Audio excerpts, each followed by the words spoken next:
you. Thank you for your work pulling this together, you and your team, and all of our colleagues that have joined us here today. It's great to be with you. I'm in full support of this and really value the role that caregivers play. It takes a village. It's an old axiom, and I believe it's true now more than ever, particularly with what we've just gone through with COVID and what we're going through. So these have been challenging times. Our team has been resilient. I am so appreciative of them. Our consumers have been resilient. That's amazing to me. And then as an extension, all the caregivers, whether it be family, friends, the whole community, everybody's been so resilient. And as a result, our community, we didn't see large breakouts in our community of the virus, which is good. Although people have been impacted, everybody's been impacted one way or the other. For the most part, I think we managed to stay safe. That's important, first thing. And then all of the challenges that we have, regardless of a pandemic, on top of that, I think it really has built a lot of character, and the caregivers are a big part of that reason because of the support that they offer in so many different ways. So thank you to everybody for pulling together here today. Let me know personally what resources that Massachusetts Commission of the Blind can bring to bear. We're here to serve you. I value you all. Thank you. And I'll still be participating here as well. So thank you again. Great. Thank you so much, Commissioner. So just to let everyone know how we're going to be operating the panel today. First and foremost, I'd like to introduce to you all our two panelists. We have Richard and Sarah. Richard's mother is part of our social rehabilitation program, and Sarah has two children who are part of our programs as well. I'm going to be posing a series of questions to both Richard and Sarah, giving them each an opportunity to answer each question that I pose to them. I'm going to ask that if you have any questions, if you could please hold them off until the end of our questions, that would be great. If you have any questions that you'd like to submit into the chat prior to the end, that would be great as well. We will be moderating the chat and keeping an eye on any questions, and we'll do our very best to answer any and all questions at the end of the presentation. And with that being said, I'd like to kick things off with our first question. And if Sarah, if you don't mind, I'd like to start with you. Sure. Great. So again, this is posed to both you and to Richard, but I'll start with your answer first after the question. Please start off by sharing a little bit about how you felt at the beginning of your caregiver journey and what you first experienced when you learned that your loved ones were legally blind. In a word, it was overwhelming for sure. My two children, I have three children, two of whom have since been diagnosed with Stargardt's disease. So it was when they were, one was in third, one was in fourth grade. And it was a whole new world for us. We had never heard of this disease. We don't have any family history. So initially it was shocking, overwhelming. I call it the first year was the year that I spent Googling and crying at night, trying to understand what was happening and trying to figure out what we needed on the school level, what we needed on the educational level, how this was affecting friendships, just everything. It was touching every corner of our life, as well as how to still be a parent for our other son, who we believed probably had not inherited this disease. We were researching, was this a disease where there might be cures? What were the things that could make it worse, make it better? Trying to find the best medical team and support. So it was overwhelming. And I think the other thing that made it hard is we did not have a firm diagnosis for quite a while. So the going from searching for an answer to then getting genetic testing, that was about nine months. So that was a very long time of just a lot of uncertainty. Wow. I can imagine what a process that sounds like it was for all of you, and really appreciate you sharing that. Richard, would you like me to repeat the question, or are you comfortable with answering? What were my first reactions to my mother's diagnosis? Yes. Well, my mom had been a widow about 6 years at that point, and then she had also started suffering from congestive heart failure. I knew that the big problem with her developing blindness was going to be the fact that she'd been an English teacher for 38 years, and reading was very much part of her life. I had also just lost my job, so I said to her, you know, if we work together on this, we'll get through it. It won't be really, really horrible. It'll be a problem, but it won't be really horrible. And so at that point, I became her full-time caretaker. She had developed macular degeneration, pretty sure the dry version of it.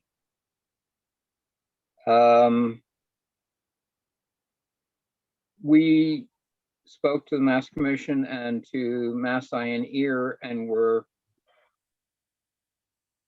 pretty much stunned by all the things that were available to people in Massachusetts. I know I've spoken with friends of mine in other parts of the country, and they don't even have a small fraction of the things available to them. So if she was going to go blind, this was the place to do it. Also, as for the reading, a great resource is the Lions Club, who provided her with a reading machine. And 3 or 4 years into being blind, she'd be sitting at the machine reading, and she'd say, "Oh, my eyes are killing me." And I said to her, "Well, when you were told you were going to go blind, did you ever think your eyes would hurt from reading too much?" To which she said, "No." But it's been kind of a long journey. But again, Massachusetts has provided a great deal of resources that have been extremely helpful. Between the Library of Congress, which of course is federal, and Perkins School, she has books on tapes and the machine to play these specific ones. Being blind, she has access to travel on public transportation with simply an ID and not having to pay. So we were able to travel down to Mass Eye and Ear a few times so she could get some training. And it's been difficult, especially for her, dealing with the fact that she can't just pick up a book and read. But well, that, and she was also a computer teacher, and she really isn't able to use the computer. So those two things have been difficult, but nothing is insurmountable if you believe in the fact that you can get through things.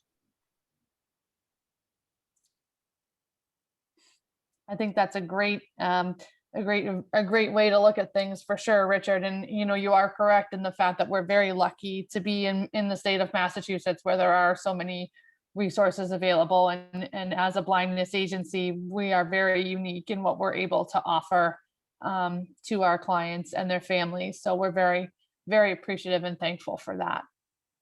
If I may, one more thing. Sure. It's not a new thing in Massachusetts either. In 1848, Charles Dickens came to the United States, and he landed in Boston, and he was amazed because the Mass Eye and Ear was already in existence. And he's saying, here we are, England, a first world nation, and look, America is beating us on so many things.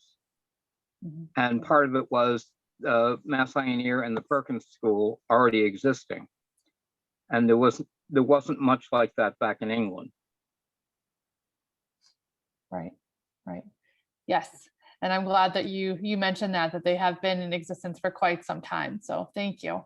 That's excellent history. Just to add to that, he wrote that letter from the Parker House. And there is actually, if you go into the Omni Parker House now, they have some of that Oh, memorialized there wow. from Dickens. Yes, thank you. Great, Wow. great history there. Thank you for sharing that, Commissioner. That was great. Yes, thank you. So on to our next question. How did the adjustment impact, how did this adjustment process impact your relationship with your loved ones? Sarah? I'm sure that it's had tremendous impact. I'm thinking initially, I think part of the dynamic may have been I didn't want to worry them and they didn't want to worry me. I think because also it was a progressive illness or diagnosis. I was always watchful of did anything seem different? Were there things that were no longer safe for them to do? So I think there is a vigilance that comes along with being a parent of a young person who's visually impaired. I think it was also, for me, it became a bit of a forced need to be in the moment because there was no way of knowing what the trajectory was going to be. And it has in fact ended up being really different for my two children. And so the idea of kind of like being in the moment, and there were not things that we could necessarily do that would change the course of the illness. In terms of our relationship, I think all in all, we've probably strengthened who we are. And there are ways in which they have needed to rely on their family in ways that maybe other kids who are fully sighted don't. But I've also always wanted to give the message that I support their independence and feel confident. And so I think part of the way it changed is just being really a lot of open communication about what are they ready for when, and wanting them to move forward, but at the same time as a parent, not being able to help, being very, just vigilant about them in the world and their safety. But I will say happily, I think we have really strong relationships. I think they trust me and my husband. They're pretty open about what goes on in their world, and I feel like they feel comfortable sharing. And I think we just had to do that from a very young age of having to have very open and honest conversations. And so I think all in all, it's probably strengthened our relationships. I know it's certainly made them very resilient. I think compared to their peer group, they're really people who have a lot of compassion for others. And I'm really proud of who they are. And so I'm excited about the next chapter, and also know that will continue to include like a strong bond. Mm-hmm. That's wonderful, Sarah. Thank you so much for sharing that. And just to sort of, on what you said about the vigilance, it made me actually think of a more on a personal level. Being visually impaired myself, it made me think of my mom and my dad. And their amount of vigilance and how important it was, always keeping an eye on me and making sure that the things I was doing were safe. And even now, even though I'm married and 36 years old, my mom and dad are still very vigilant and still always, concerned about me and keeping an eye on me even when I'm around them. And I think it's just an innate thing, but, been thankful and for all their support as well. And it sounds like, you've been doing a lot of wonderful things to help your children. So thank you. Thank you. It's a weird blend of wanting to encourage them to take on the world and not have them be fearful, yet at the same time wanting to have that vigilance at the same time. Yes, absolutely. And I think if my mom were here today, she would definitely share that feeling with you. And Richard, how about yourself? Well, I feel like I could just say ditto, but that really wouldn't be fair. My mother has always been staunchly independent, and I have no problems with her continuing that as best she can. She still went out with friends and went to meetings and things, and well, should I go? Yes. Yeah, go ahead. You're blind, not dead. But slowly she's outlived many of those friends. But I have, encouraged her independence, and sometimes I think I don't need to encourage it. She can be quite independent, and that's a good thing. But I do sort of do my best to, in the very far background, so she isn't fully observant of it, hover, wanting to make sure she's safe. But we've always had a good relationship, so there hasn't been much change in that. That's great. And it's great that you are able to find that balance, especially it seems like, we're, between you and Sarah, you're both kind of in different situations where you're the adult child that's taking care of your older parent, where Sarah is the mom taking care of her two younger children. But it's almost in the same sense, just a different role. So it must feel a little different, having to be the one to sort of encourage your mom to get out and do things and to be independent, as opposed to the other way around, maybe when you were growing up, her doing that to you. Well, when I was very young, I was a moderately severe asthmatic. Mhm. And so I literally had to be in the house by the time the streetlights came on, otherwise I'd get sick.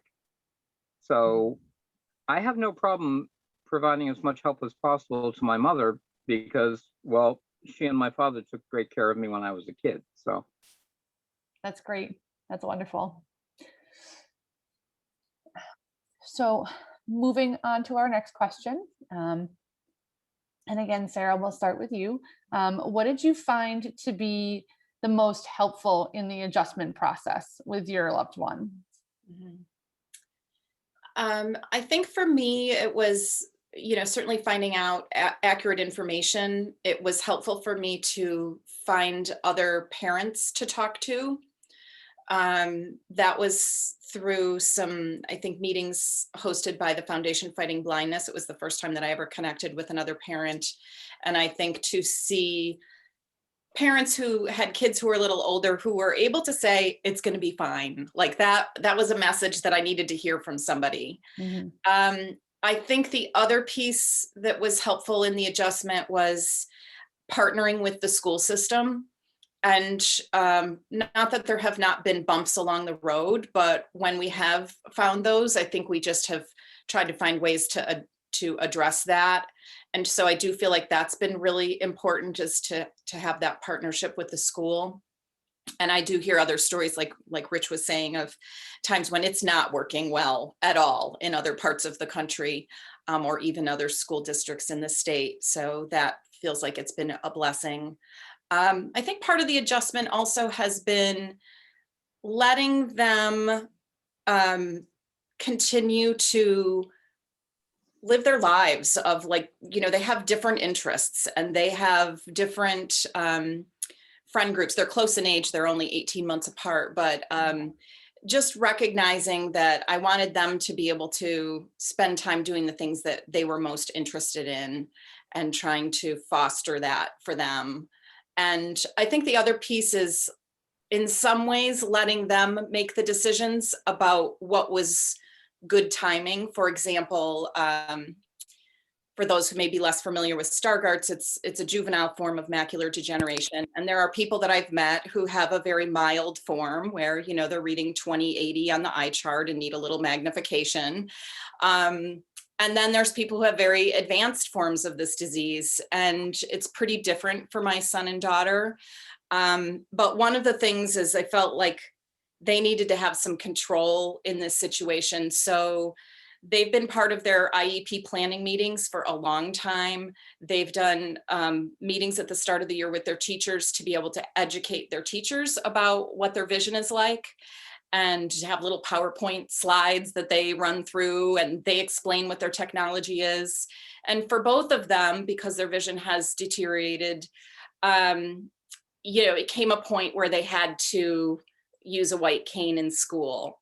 And for my daughter, that was her junior year. She just decided, it had been talked about, but I felt like I can't be the parent who says, you need to use your cane in school. Like, that's just not going to work well. We needed to try to make sure that the environment was as safe as we could make it. But I knew there was a level of risk. There's a level of risk in all of our lives. But at the beginning of her junior year, she said, I'm going to use my cane. And when she put her mind to it, that was it. And the same for my son. It's actually just been in the last week back where he has started using his cane in school. So there are kind of milestones in a progressive illness, but I felt like we couldn't kind of dictate that for them. When to bring the big clunky piece of equipment into the classroom versus use it in a different part of the building. So we wanted to try to give them a lot of choice in how that rolled out and what that looked like with their friends. These are their friendships, and there is the questions and the staring and like, what's that? And using Braille and all of that is on top of what is always already probably difficult teenage years. So trying to let them have some control in how it unfolded. Absolutely. And I think, it sounds like you've done an amazing job in doing that, especially in terms of, allowing them in a sense to be able to make that judgment of when, it's time to accept the white cane and to start using it, on a regular basis, as opposed to you being mom telling mom telling me what to do. It makes you not want to do it even more. But so it sounds like, that by giving them the opportunity to sort of come to that realization on their own seemed to work out really well. So far, so good. Thank you, Sarah. Richard? I'm sorry, I was so intent on listening to Sarah's answer, I've forgotten the question. That's okay. I'm happy to repeat it for you. I hope I answered it. I'm not sure. You did. Yes, absolutely. What did you find most helpful in supporting your mom? I find myself going back to commenting on all the services available in Massachusetts. I know between the state and between the Lions Club, and the fact that everyone around very much wanted to help, which sometimes she found a bit oppressive, but it's like, oh, let me get this for you, let me get that for you. It's like, I can get it myself. Oh, but yeah, it was mostly just all the services that have been provided. There's never been a time that we've picked up a phone and haven't gotten an answer to a question that we had between the Mass Commission and the Lowell Commission for the Blind, and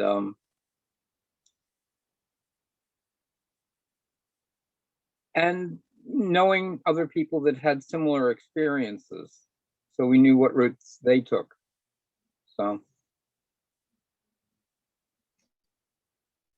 Wonderful. Yeah, no, I think that I'm glad to hear that the commission has been such a valuable resource for both you and for your mom, and that you've been able to utilize the Lowell Association for the Blind as well, another great community resource. Moving along to our next question.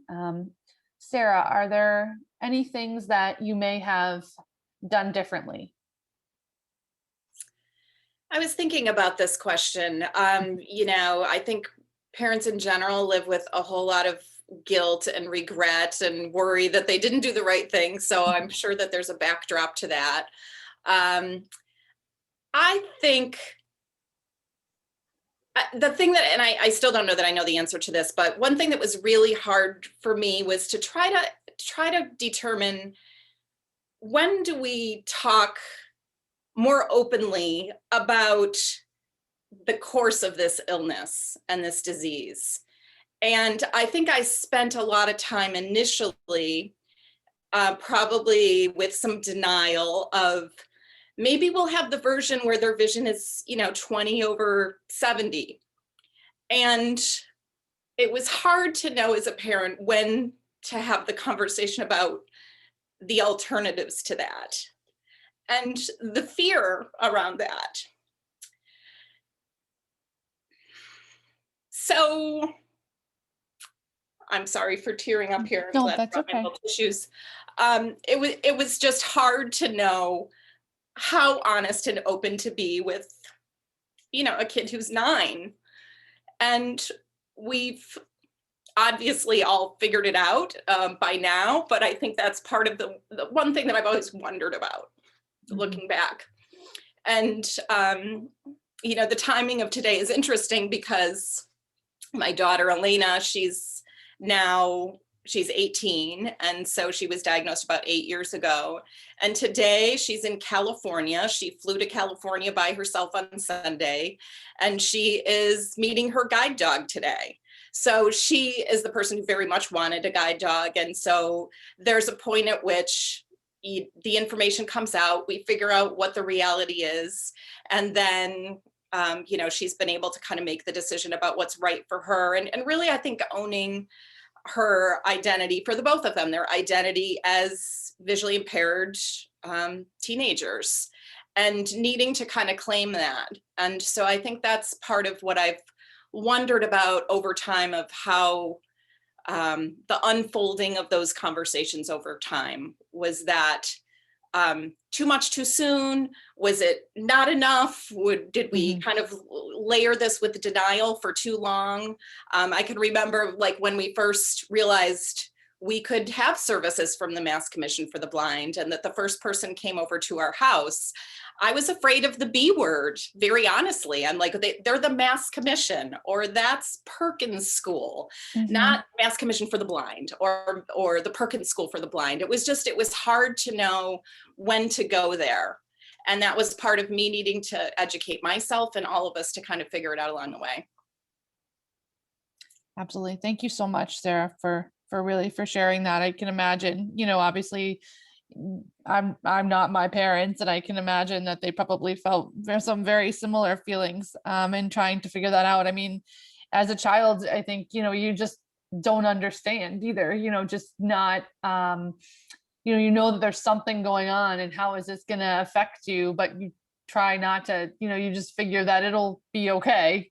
Right. And obviously mom and dad are trying to, give you the best possible life and the best possible outcome, and without, saying anything to scare you, but also trying to be honest as well. And it is hard. And sometimes those conversations come from the specialists that you see, to kind of help, that can help, like, eye care specialists that can help to sort of facilitate some of those conversations. And they definitely are tough, but like I had said before, it sounds like you've done a wonderful job at being able to get through those conversations. And, that's amazing that your daughter, had the opportunity to go out to California to meet her guide dog. And I wish her, the best of luck for sure.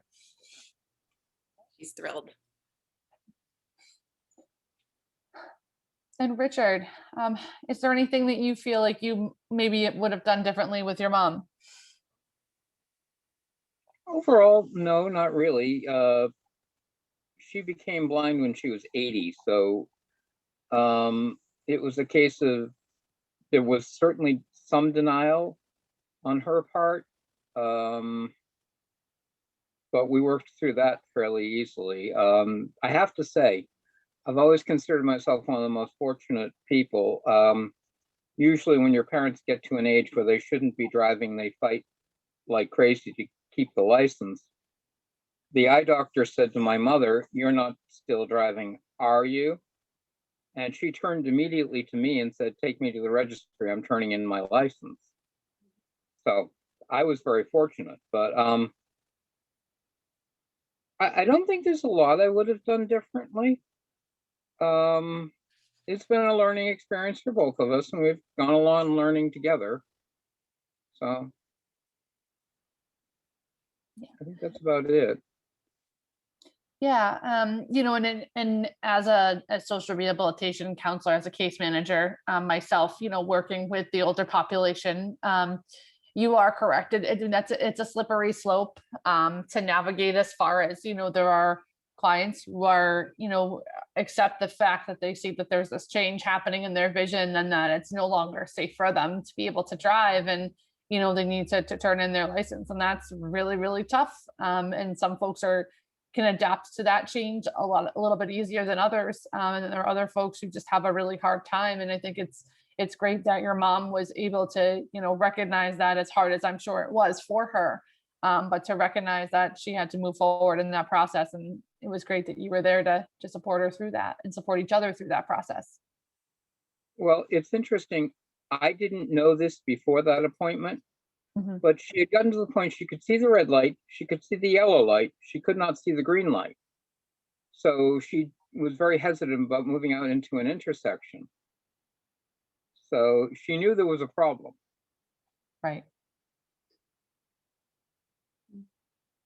Thank you. So I think it's pretty well known that, being a caregiver can require a lot of time and a lot of energy. Um, Sarah, how do you practice self-care and make time to do some of the things that you enjoy doing?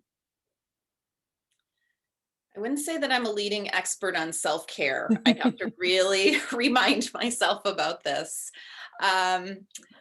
I think through this span of time, relying on friends and that kind of inner circle of people to talk with, um, walking.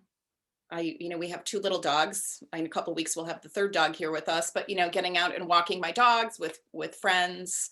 Through COVID, one of the good things is there's a online yoga group that I'm doing with a former friend from college, and then some other friends that I know here in town and my family. So we're doing that once a week, and that's been lovely. I think the other thing that's been hard, and as caregivers, there's that balance of work and being a parent.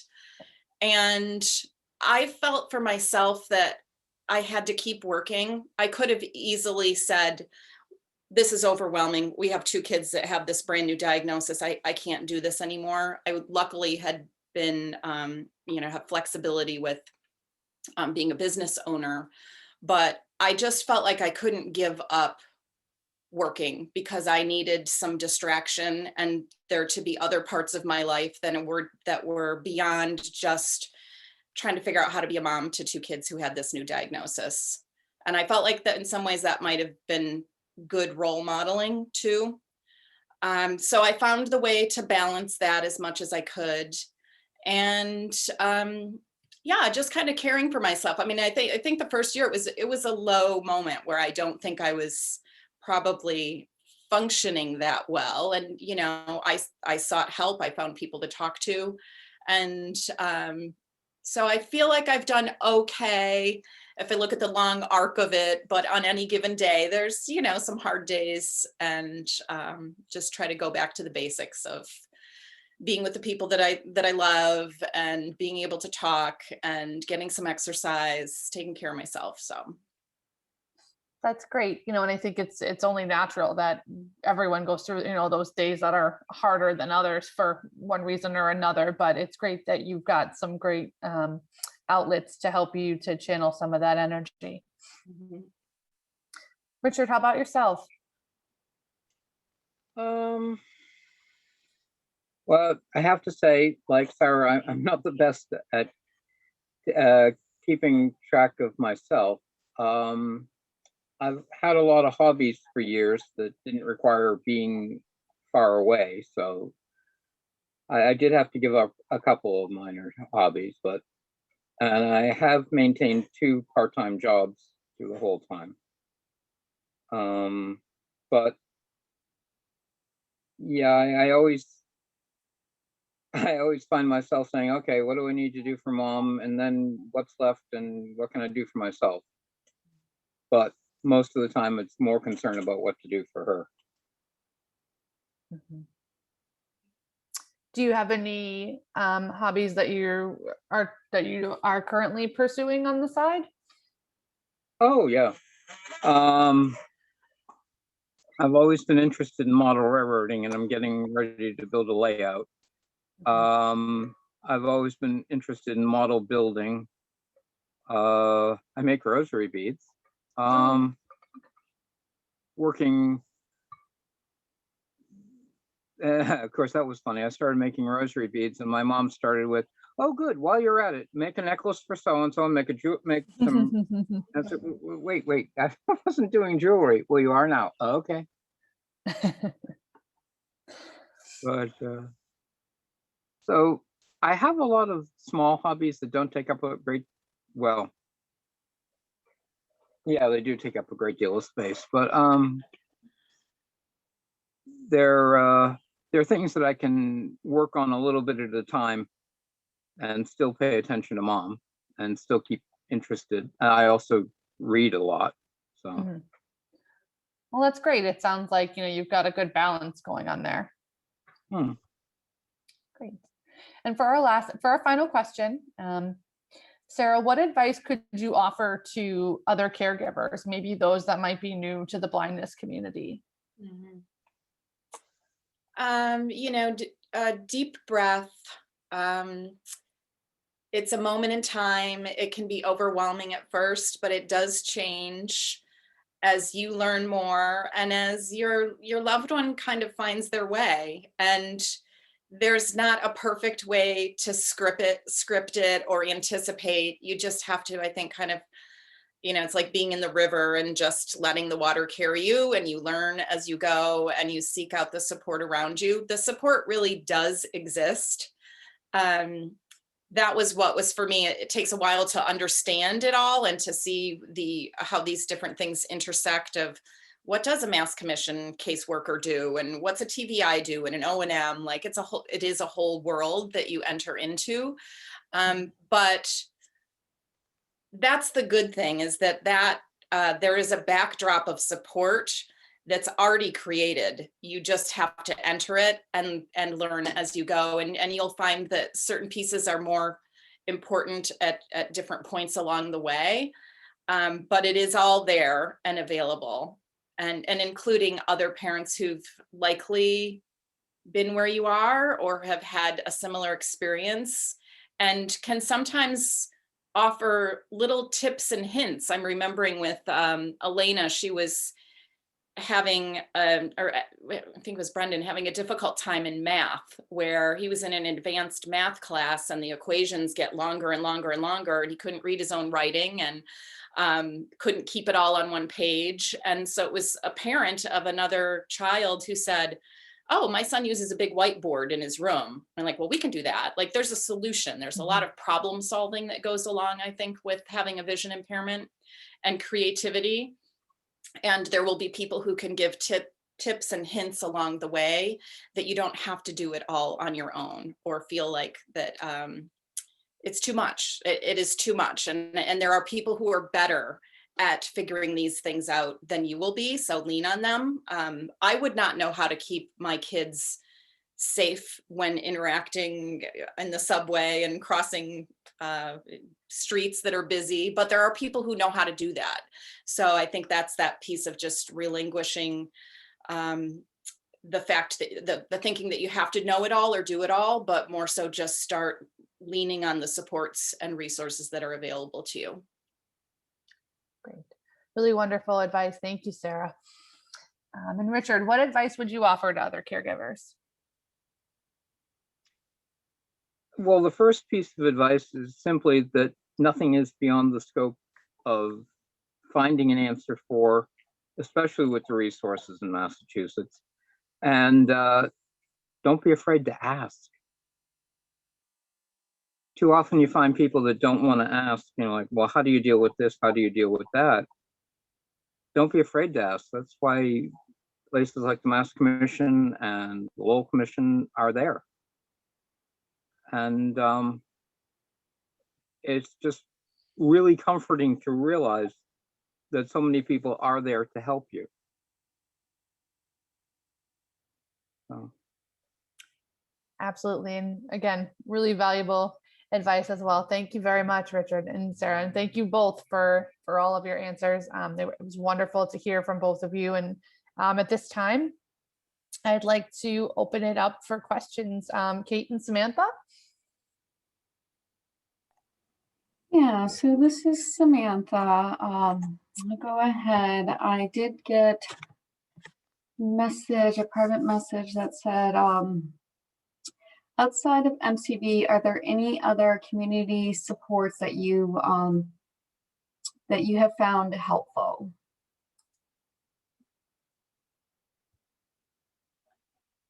So any like meetups or, private like Facebook groups or anything like that? Well, again, I have to say that the Lowell Commission on the Blind has been very good, and the Lions Club does a great deal to help anybody that they can, especially they concentrate on vision problems. Even just for diversion, the Lowell Commission on the Blind once ran a tour, I think they do it every year, to Plum Island for blind birding, identifying birds by their calls, which was really kind of neat. It was something my mother had never thought of before. And then my next door neighbor, who at that time was probably in her 90s, went on the trip too, and she was fascinated because she was very much a birder.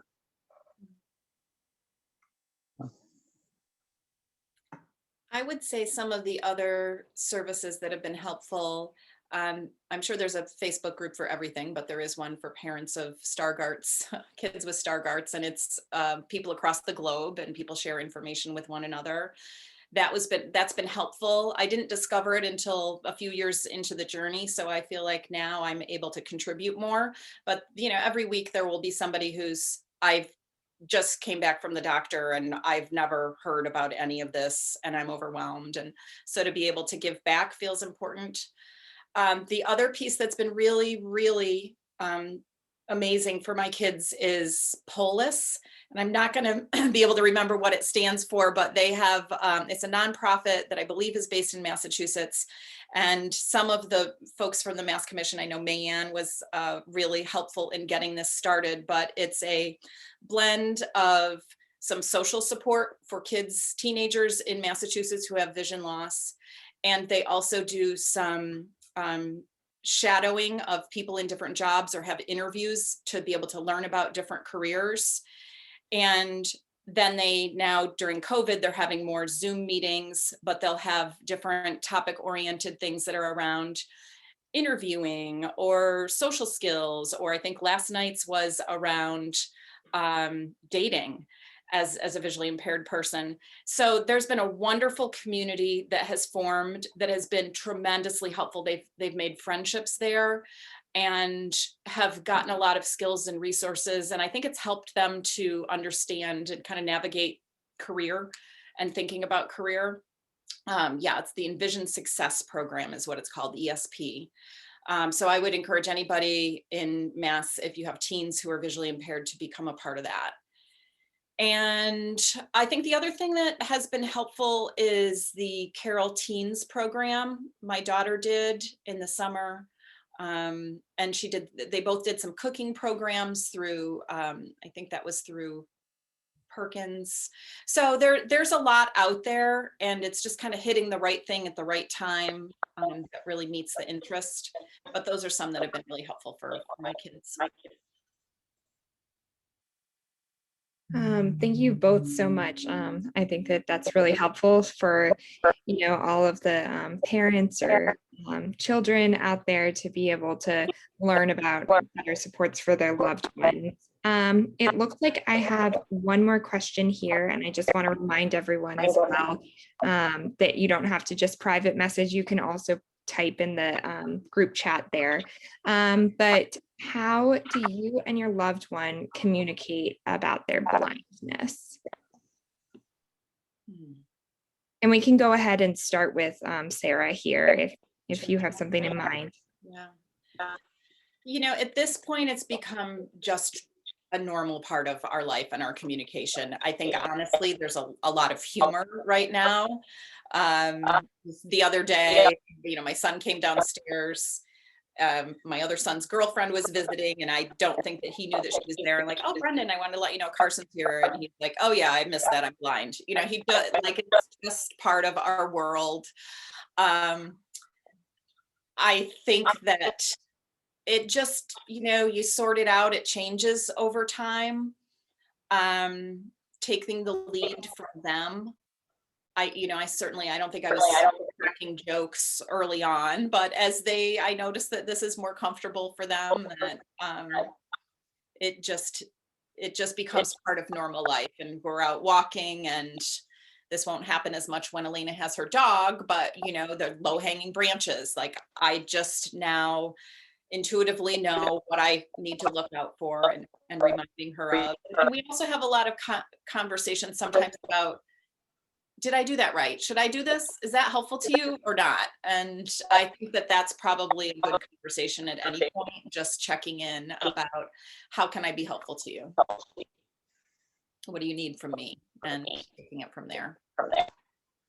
Yeah, thank you so much. I'm so excited for your daughter to get her guide dog.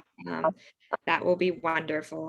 But I think this is a topic that a lot of folks struggle with. So I'd love to hear a little bit more from Richard as well, as to, how do you talk about your mother's blindness? We're outside the very open about it. I have to admit, one of the things I had to adjust to at first was being blind. When she first became blind, of course, she received a handicap parking placard, and she'd get out of the car and strode confidently into the grocery store. And I'm thinking, nobody's going to believe she's handicapped because they can't see the handicap. But sort of that adjusted. I remember one day we were at the grocery store and I was kidding with her, and I was making the motions like you would to direct an airplane to get her to the car. And there's a guy sitting in the space next to us, and he's just sitting there and watching. And when she got to there and she sat into the car, he said, "That was the best comedy routine I've ever seen." Because, we approached it lightheartedly when it was something that could be lighthearted, and it was funny because, well, also, she doesn't use a cane because, well, she needs a walker. So she has a rollator, and unbeknownst to her, I ordered and mounted bicycle headlights on the handle of the rollator and tail lights. I tried to do a brake light, but she broke the bracket. So that she could, when she went to stop, because she has a tendency of stopping short, that she'd get a brake light. And then I found on either Amazon or eBay a place that actually will print license plates. So she has one that's a Massachusetts, looks like a Massachusetts license plate, and says "Mom's Go-Kart" on the front. And that gets a lot of people chatting with her about things. So it sort of attracts people to understand about the blindness. A lot of it is attitude. I mean, you're scared at first, obviously, and for good reason, because this is something entirely new. It's a whole new world. But as you get more adjusted, I wouldn't say you make fun of the problem in any way, shape, or form, but you can certainly, she'll come out and say, "I didn't see such and such a thing." I said, "Really? You didn't see it? It's fairly small and you are blind. Why didn't you ask?" That's one thing, getting her to ask for things. Not like to beg, just, "Oh, do you know where this is?" "Yep, it's over here." "Okay." So, but nothing is insurmountable. Absolutely. I think the importance of finding a little bit of humor here and there, in something can definitely be a great way to talk about things, or just add a little bit of levity to a situation that, normally isn't necessarily approached with levity. And it looks like I have one more question here. And again, if anyone would like to add any other questions, feel free to raise your hand in the on Zoom or type it in the chat. But we have, what have you found to be your biggest challenge as a caregiver? And whoever, would like to start can go ahead and jump in here. I guess I can jump in. I feel like my struggle has been volume because I have two 18-year-olds and a 17-year-old, and it's been a pandemic, and they've all had different ways that this has been hard for them. And from the moment I had three little babies, it always felt like there wasn't enough of me to go around to be able to meet everybody's needs. And I still feel like that. And I probably will, even when they're grown up and married and independent. But I think that's what's been hard. That's a little bit more specific to our situation. I think the other thing is you just have to readjust your own notion of what the future was going to look like. And that it's not that they won't be able to do really the things that they want in their life, but there would be certain things that will be either much more difficult or certain things that will be impossible. So those kinds of conversations, I guess, have been the hardest of delineating, what's possible and what's not, because there are certain things that would just have, they will not drive. And so, what's our workaround? What's our plan B with that? And certain things, it's been hard right now, thinking about getting a part-time job. It's harder. I have one son who's fully sighted, and that's been pretty easy. Go out, fill out the application and work at Dunkin' Donuts. There's a lot more involved with some of these conversations and decisions. And so I guess that's what's I've personally found hard. And because it's also sometimes an education for me or my husband as the caregiver, like, we don't know the answer. We don't exactly know how this works. We've not been through it before. And so there's the time involved in, like, let's research, let's figure it out. Absolutely. I think it's so hard when, especially like with children, you have an idea before they're even born of, milestones and things you're thinking about, and to have to readjust that, reframe it often without the context of even knowing the progression or anything like that must be incredibly challenging. So it sounds like you've figured it out and doing your best, and I definitely applaud you for that. And then Richard, on the other end of things, I'm sure you also didn't necessarily expect your mother going blind there. What challenges have you had as sort of a different caregiver? I think one of the things that most frustrates me is when we go to the doctors and I find out about things that have been bothering her that she didn't tell me beforehand. In some cases, we could have resolved them, but, well, I didn't want to be a burden. What do you mean you didn't want to be a burden? It's more of a burden if I find out late, and we could have solved this a while ago. But aside from that, one interesting note, when she was in high school, Helen Keller and Annie Sullivan came to speak at Lowell High. Mm-hmm. So she remembered seeing Helen Keller. So I suppose with all the things that Helen Keller, with the help of Annie Sullivan, did get to do, helped her to accept that it didn't mean that she was going to be locked in a room. That the whole world was before her. Absolutely. And I think that just shows like the importance of representation and, good role models. for the blindness community. That makes an absolutely huge difference. Does anyone else have any questions here before I hand it back off to Carlene? I'm just scrolling through the chat to see if anyone's raising their hand in there.